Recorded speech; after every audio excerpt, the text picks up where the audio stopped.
Trills started a little over a year ago when I came back from living abroad, and my sister had a baby, and we just kind of hung out in the park one day, group of 10 moms and babies, and I played ukulele to them, and it just grew from there because they told their friends, and then all of a sudden this group that we had formed got bigger and bigger. And the heart of it really is to recreate the community where I grew up in. I grew up in Brooklyn, and I had a really tight-knit kind of group of friends, and we all did music together, and our families were really close, and even now we're still friends.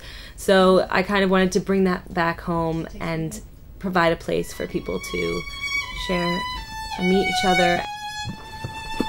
So the next day he sent away for a violin of his very own.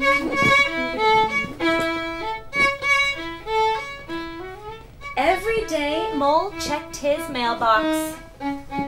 No violin. Finally, after nearly 3 weeks, it arrived, and Mole was so excited.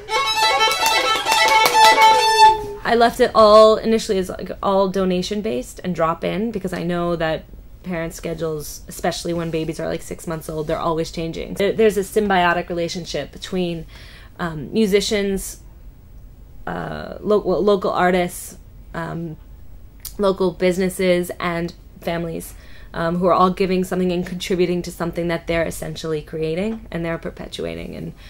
And so we use unconventional venues like a bar or a cafe or whatever locally, and we ask people to come during the off hour. So we're like upping the business during an off hour, and families are getting, to meet some like top New York musicians.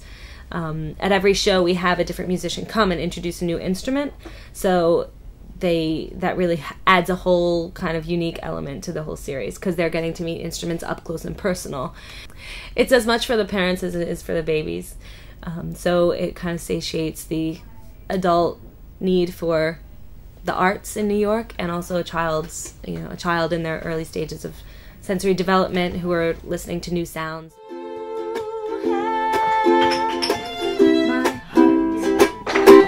I have my esophagus, and I have my belly button. I have my eyelashes, and I have my knees. I have my hips. I have my fingertips. I have my eyes and my ears and my nose and my mouth and my lips.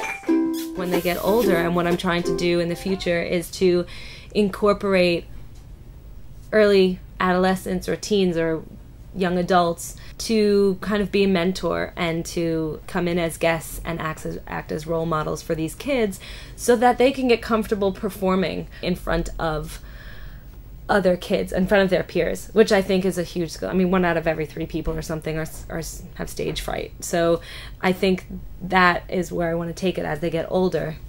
This lovely girl come up, and she was leading everybody in You Have My Heart, and it's just so wonderful to see the confidence of that girl and how that inspires the younger ones, because they see it. Even though they might be here and they're there, they're soaking everything in. They're like these sponges. I have another gig coming up in May at the 92nd Street Y in Tribeca, and it's for Mother's Day, and it's gonna be featuring the ukulele momsamble, the Trills ukulele momsamble, and it's of all these moms, like 6 or 7 moms that I've been working with, and they've each written lullabies for their kids, and they're going to be performing together. That's been really wonderful, because it's a way to bring independence back to the mom role, and not just a mother, but also being appreciated by your other peers. And that gig is really about the moms appreciating each other.